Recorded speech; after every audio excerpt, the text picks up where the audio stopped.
വിലാപയാത്ര തിരുവനന്തപുരത്ത് തന്നെയാണുള്ളത്. 2 മണിക്കൂർ, ഇപ്പോൾ 3 മണിക്കൂറിനോടടുക്കുകയാണ് വിലാപയാത്ര പുറപ്പെട്ടിട്ട്. തിരുവനന്തപുരം ജില്ല പിന്നിട്ടിട്ടില്ല എന്നുള്ളതാണ്. വളരെ പതുക്കെയാണ് വിലാപയാത്ര നീങ്ങിക്കൊണ്ടിരിക്കുന്നത്. കാരണം ജനങ്ങൾ അവരെ അവഗണിച്ചുകൊണ്ട് VS അച്യുതാനന്ദൻ ഒരു ജീവിതമുണ്ടായിരുന്നില്ല.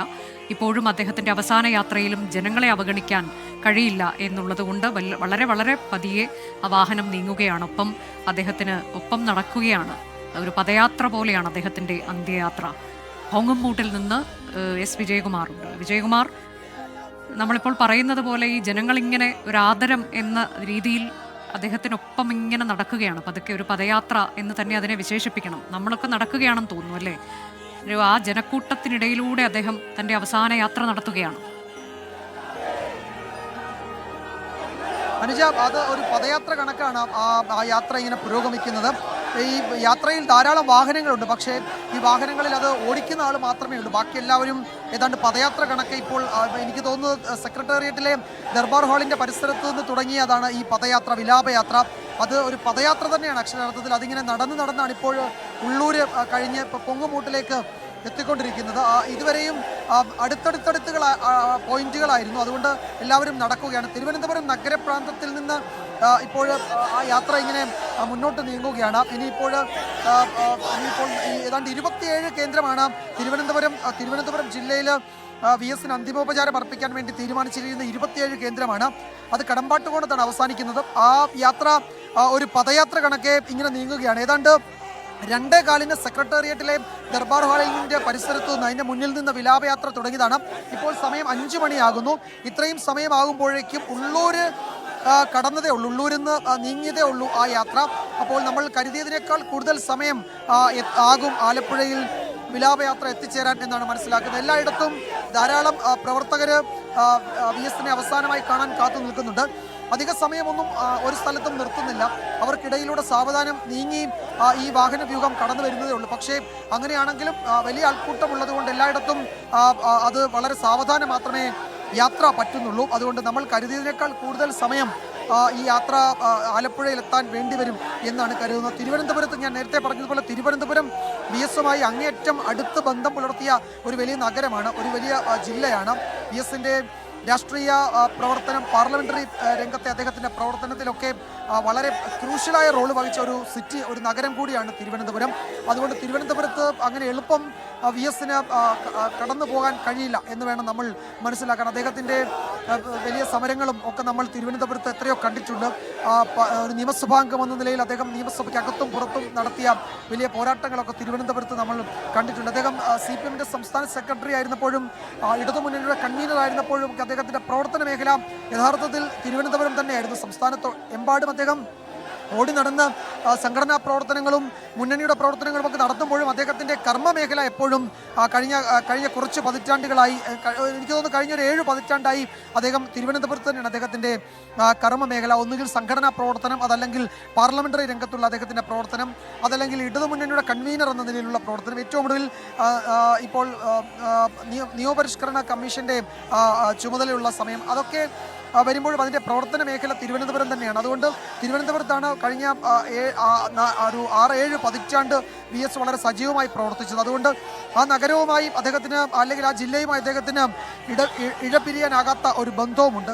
അതുകൊണ്ട് കൂടുതൽ മേഖലകളിലൂടെ, അല്ലെങ്കിൽ കൂടുതൽ മേഖലകളിൽ ഉള്ളവർ അദ്ദേഹത്തെ അവസാനമായി കാണണം എന്ന് ആഗ്രഹിക്കുകയും ആവശ്യപ്പെടുകയും ചെയ്യുന്നുണ്ട്. അതുകൊണ്ട് എല്ലാവർക്കും അതിനുള്ള അവസരം ഒരുക്കുന്നു, അല്ലെങ്കിൽ എല്ലാവർക്കും അതിനുള്ള അവസരം കിട്ടുന്നുവെന്ന് ഉറപ്പുവരുത്തിക്കൊണ്ടാണ് ഈ വിലാപയാത്ര ഒരു പദയാത്ര കണക്കെ കടന്നു വരുന്നത്. വളരെ സാവധാനമാണ് ഈ യാത്ര ഇങ്ങനെ പുരോഗമിക്കുന്നത്. ഇപ്പോൾ ഉള്ളൂരിൽ നിന്ന് നമ്മൾ നിൽക്കുന്ന ഈ പൊങ്ങുമൂട്ടിലേക്ക് എത്തണം. ഇനിയൊരു 10-15 മിനിറ്റ് അത്രയും സമയം ആ യാത്രയ്ക്ക് വേണ്ടി വരും. ഇങ്ങനെയാണെങ്കിൽ ഒരുപക്ഷെ രാത്രി ഒരു 2 മണിയോ 3 മണിയോ ഒക്കെ ആകും ആലപ്പുഴയിൽ ഈ വിലാപയാത്ര എത്താൻ എന്ന് വേണം കരുതാൻ. 9 മണി 10 മണി സമയത്ത്, അല്ലെങ്കിൽ പരമാവധി 11 മണിയോടുകൂടി ആലപ്പുഴയിലെ വസതിയിലേക്ക്, വീട്ടിലേക്ക് അദ്ദേഹത്തിൻ്റെ ഭൗതിക ശരീരം എത്തിക്കണം എന്നായിരുന്നു നേരത്തെ തീരുമാനിച്ചത്. പക്ഷേ ഇപ്പോഴത്തെ നിലയിൽ അതിനുള്ള സാധ്യത തീരെ കുറവാണ്. ഇനിയിപ്പോഴും നാഷണൽ ഹൈവേയിലേക്ക് ഈ യാത്ര പ്രവേശിക്കുമ്പോൾ, വിലാപയാത്ര പ്രവേശിക്കുമ്പോൾ കൂടുതൽ വേഗത്തിൽ ഓരോ കേന്ദ്രങ്ങളിലേക്കും പോകാൻ കഴിയുമോ എന്ന് നമുക്കറിയില്ല. രാത്രി വൈകുന്നേരം ആകുമ്പോഴേക്കും കൂടുതൽ ആളുകൾ VSനെ കാണാൻ വേണ്ടി പല കേന്ദ്രങ്ങളിലും എത്തും. ഇപ്പോൾ നേരത്തെ തീരുമാനിച്ചതിനപ്പുറത്തേക്ക് പല സ്ഥലങ്ങളിലും നമ്മൾ വരുന്ന വഴികളിലൊക്കെ ആളുകൾ കാത്തു നിൽക്കുന്നുണ്ട്. ഇപ്പോൾ അവരുടെ അടുത്തുകൂടി കടന്നു പോകുമ്പോൾ അവിടെ ഒരു നിമിഷം വണ്ടി നിർത്തി ഒരു സാവധാനമാക്കി കടന്നു വരാനേ കഴിയൂ. അതല്ലാതെ അതിനെ അവഗണിച്ച് വരാൻ കഴിയില്ല. അതുകൊണ്ട് കൂടുതൽ സമയം ഈ പറയുന്ന സ്ഥലങ്ങളിലൊക്കെ വേണ്ടി വരും. എല്ലായിടത്തും ആൾക്കൂട്ടം അദ്ദേഹത്തെ കാണാൻ വേണ്ടി നിൽക്കുന്നുണ്ട്. ഇപ്പോൾ കേശവദാസപുരത്ത് നമ്മൾ കണ്ടതാണ്, ആ ഒരു പോയിന്റ് കടക്കാൻ കുറേ അധികം സമയമെടുത്തു. ഉള്ളൂരാണെങ്കിലും നിരവധി ആളുകൾ നമ്മൾ അതിലെ കടന്നു വന്ന് അവിടെ നിർത്തിയിരുന്നു. ആ സമയത്തും നിരവധി ആളുകൾ അവിടെ നിൽക്കുന്നുണ്ട്. ഇതൊക്കെ VS-മായി വളരെ നേരിട്ട് തന്നെ ബന്ധമുള്ള ഈ തിരുവനന്തപുരം നഗരത്തോട് ചേർന്ന് കിടക്കുന്ന പ്രദേശങ്ങളാണ്. അതുകൊണ്ട് അവിടെയൊക്കെ കുറെ കൂടി അടുപ്പം അദ്ദേഹത്തിന് ഉള്ളതുകൊണ്ട് അത്തരം മേഖലകളിലാണ് കൂടുതൽ ആളുകൾ കാത്തു നിൽക്കുന്നത്. നമ്മളിത് ആ ദൃശ്യങ്ങളിൽ കാണാം. സഖാവിനെ കാണാൻ വേണ്ടി കാത്തു നിൽക്കുക, കുറേ സമയമായിട്ട് നിൽക്കുകയാണ് അല്ലേ? മണിക്കൂറോളമായി നല്ല തിരക്കായിരുന്നല്ലോ. പിന്നെ പോലീസുകാരുടെ സഹായത്തോടുകൂടിയാണ് കയറിയത്. അപ്പം ഇപ്പം ഇവിടെ വന്നിട്ട് മണിക്കൂറോളായി കണ്ടിട്ട് കാത്തു നിൽക്കുകയാണ് അല്ലേ? ആലപ്പുഴയ്ക്ക് പോകുന്നുണ്ടോ? ഇല്ല, പോകാൻ പറ്റില്ല. ഇപ്പം ഈ ഒരു ആക്സിഡൻറ്റ് പറ്റി ഇങ്ങനെ ഒരു സാഹചര്യം പോകുന്നില്ല. അപ്പോൾ എന്താണ് അദ്ദേഹത്തെ പറ്റിയുള്ള താങ്കളുടെ വ്യക്തിപരമായ എന്തെങ്കിലും അനുഭവങ്ങളോ ഓർമ്മകളോ? ജനങ്ങളിൽ ഇതുപോലെ സ്ഥാനം പിടിച്ചിട്ടുള്ള മറ്റൊരു നേതാവില്ല എന്ന് വേണമെങ്കിൽ പറയാം. ജനങ്ങളുടെ ഒരു വികാരമാണല്ലോ. സാധാരണ സമര നായകൻ നമ്മൾ പറഞ്ഞിട്ടുള്ളൂ, പക്ഷെ അത് അന്വർത്ഥമാക്കിയൊരു നേതാവാണ് സഖാവ് VS എന്ന് പറയുന്നത്. സാധാരണ ജനങ്ങളുടെ ഒരു വികാരമാണ്. അതുപോലെ ഒരു സഖാവിനി ഉദയം കൊള്ളുമെന്നുള്ളത് നമുക്ക് കണ്ടു കേട്ടറിയാനേ പറ്റുള്ളൂ. അത്രയ്ക്കും ഹൃദയഭേദകമാണ് അദ്ദേഹത്തിൻ്റെ വേർപാടെന്ന് പറയുന്നത്. അത്രയും പറയാൻ ഇഷ്ടംപോലെ വാക്കുകളുണ്ട്. പക്ഷേ ഘട്ടത്തിൽ പലതും നമുക്ക് പറയാൻ അദ്ദേഹം നമ്മളുടെ കൂടെ ഇല്ല എന്ന് വിശ്വസിക്കാൻ ഇപ്പോഴും കഴിയുന്നില്ല പലർക്കും. നമുക്ക് കാണാമല്ലോ, വഴിയോരങ്ങളിൽ ആൾക്കാർ തിങ്ങി നിറഞ്ഞെന്ന ഈ സാഹചര്യം വേറൊരു ചരിത്രത്തിൽ ഉണ്ടായിട്ടില്ല എന്നാണ് എൻ്റെ അഭിപ്രായം. അതൊരു ചരിത്ര സംഭവമായി മാറിയേക്കാണ്. VS-ൻ്റെ വേർപാടെന്ന് പറയുന്ന ഒരു ചരിത്ര സംഭവമാണ്. പഠിക്കേണ്ട ഒരു സാഹചര്യമാണ്. VS-ൻ്റെ ജീവിത ചരിത്രങ്ങളെടുത്താൽ പഠിക്കേണ്ട ഒരു സാഹചര്യമാണ്. കൊച്ചുകുട്ടികൾ മൂലം നമുക്ക് കാണാം. ഇന്നലെ തന്നെ ആ വേർപാടിലെ തിങ്ങിക്കൂടിയിട്ടുള്ള ജനങ്ങളിലെ കൊച്ചുകുട്ടികൾ പോലും ഇൻക്ലാബ് വിളിക്കുന്നതും കണ്ണേ കരളെ പൊന്നെ എന്നൊക്കെ വിളിക്കുന്നതും നമ്മൾ കണ്ടതാണ് വ്യക്തമായിട്ടില്ല. ഞാൻ ഇന്നലെ അവിടെ പോയിരുന്ന ഒരാളാണ്. മണിക്കൂറോളം നമ്മളവിടെ കാത്തു നിന്ന ഒരാളും കൂടിയാണ്. അത്രയ്ക്കും ഹൃദയഭേദമാണ്. 102 വയസ്സായി. നമുക്കറിയാം, വയസ്സ് കുറേ അധികം ഇതാണെങ്കിൽ പോലും VS-ൻ്റെ വേർപാട് പോയിട്ടില്ല എന്ന് തന്നെയാണ് ജനങ്ങൾ ഇപ്പോഴും വിലയിരുത്തുന്നത്. അപ്പോൾ അത് ഹൃദയഭേദകമാണ്. അനുജ സൂചിപ്പിച്ചതുപോലെ നമ്മൾ നിൽക്കുമ്പോൾ എല്ലായിടങ്ങളിലും ഇത്തരത്തിൽ വ്യക്തിപരമായ അനുഭവങ്ങളും ഓർമ്മകളും ഒക്കെ ഉള്ള നിരവധി ആളുകളുണ്ട്. അവരൊക്കെ VS-നെ കാണാൻ വേണ്ടി കാത്തു നിൽക്കുകയാണ്. അപ്പോൾ അത്തരക്കാരെ നിരാശരാക്കാൻ കഴിയില്ല. അവരെയൊക്കെ കണ്ട് അവർക്കൊക്കെ അന്തിമോപചാരം അർപ്പിച്ച് മാത്രമേ ആ വാഹനം മുന്നോട്ട് നീങ്ങുന്നുള്ളൂ, വളരെ സാവധാനം നീങ്ങുന്നുള്ളൂ.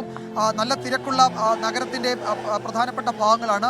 അവിടെയൊക്കെ VS-നെ കാണാൻ ആളുകൾ കൂടി എത്തിയതോടെ ഏതാണ്ട് റോഡൊക്കെ പലയിടത്തും ചെറിയ തോതിൽ അതിൻ്റെ ഗതാഗതമൊക്കെ സാവധാനമാവുകയും ചെയ്തിട്ടുണ്ട്. VS-ൻ്റെ ഒരു പദയാത്ര കണക്കെ ആ വിലാപയാത്ര ഇപ്പോൾ ഉള്ളൂരിൽ നിന്ന് യാത്ര ഇങ്ങോട്ട് തുടങ്ങിയിട്ടുണ്ട്. അല്പസമയത്തിനകം നമ്മൾ നിൽക്കുന്ന പോങ്ങുമൂട്ടിലേക്ക് ആ വിലാപയാത്ര എത്തിച്ചേരും. ഉള്ളൂർ കടന്ന് പൊങ്ങുംപൂട്ടിലേക്ക് വിലാപയാത്ര എത്തുകയാണ്.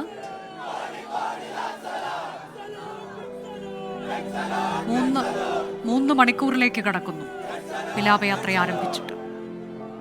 ഇത്രയും നല്ലൊരു നേതാവിന് ഈ ലോകം നഷ്ടപ്പെട്ടു കഴിയുമ്പോഴാണ് അതിന്റെ വിലയുള്ളത്.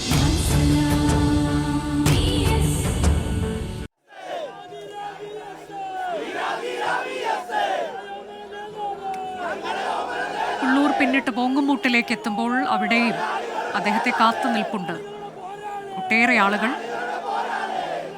സാധാരണയായി VS അച്യുതാനന്ദൻ പങ്കെടുക്കുന്ന യോഗങ്ങളിൽ സ്ഥിരമായി കേൾക്കുന്ന ഒരു വാചകം VS-നെ കടന്നു വരാൻ അനുവദിക്കണം എന്നുള്ളതാണ്. കാരണം അത്ര വലിയ ആൾക്കൂട്ടമായിരിക്കും അദ്ദേഹത്തിനെ കാണാനും കേൾക്കാനുമായി എല്ലാ പരിപാടികളിലും എത്തിച്ചേരാറുള്ളത്. VS-നെ കടന്നു വരാൻ അനുവദിക്കണം, VS അച്യുതാനന്ദന് കടന്നു വരാൻ സൗകര്യം നൽകണമെന്ന് ഭാരവാഹികൾ സാധാരണയായി അനൗൺസ് ചെയ്യാറുണ്ട്. അതുപോലെ തന്നെ അദ്ദേഹത്തിനെ പ്രസംഗിക്കാൻ അനുവദിക്കണം, അതിന് സൗകര്യമൊരുക്കണം എന്നുള്ള, കാരണം അത്ര വലിയ കരഘോഷവും ഒക്കെ ആയിരിക്കും ആ സമയത്ത് ജനങ്ങളിൽ നിന്നുണ്ടാവുക. അതുകൊണ്ടാണ് അത്തരം ആഹ്വാനങ്ങളില്ലാത്തൊരു പൊതുയോഗ പരിപാടി പോലും VS അച്യുതാനന്ദൻ്റെതായി കടന്നു പോയിട്ടില്ല. ഇപ്പോൾ അദ്ദേഹത്തിൻ്റെ അവസാന യാത്രയിലും അദ്ദേഹത്തിന് കടന്നു പോകാൻ അവസരമൊരുക്കിക്കൊണ്ട് ജനങ്ങൾ വഴി നൽകുകയാണ്. അദ്ദേഹത്തിന് അന്ത്യാഭിവാദ്യം മുഷ്ടിചുരുട്ടി മുദ്രാവാക്യം മുഴക്കിക്കൊണ്ട് അദ്ദേഹം കടന്നു പോവുകയാണ്. തിരുവനന്തപുരം നഗരം അദ്ദേഹം പിന്നിടുകയാണ്.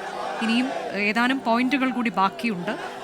കഴക്കൂട്ടവും അതുപോലെ തന്നെ ആറ്റിങ്ങലും ഒക്കെ കടന്നാണ് അദ്ദേഹം കടമ്പാട്ടുകോണത്തേക്ക് പോകുന്നത്. കൊല്ലം അതിർത്തിയാണ്, ദേശീയപാത വഴിയാണ് ആലപ്പുഴയിലേക്ക് കടക്കുന്നത്. ഇനി രാത്രിയാകുമ്പോൾ ഒരുപക്ഷെ കൂടുതൽ ആളുകളൊക്കെ അദ്ദേഹത്തെ കാണാൻ നിൽക്കാനുള്ള സാധ്യതയും തള്ളിക്കളയാൻ കഴിയില്ല.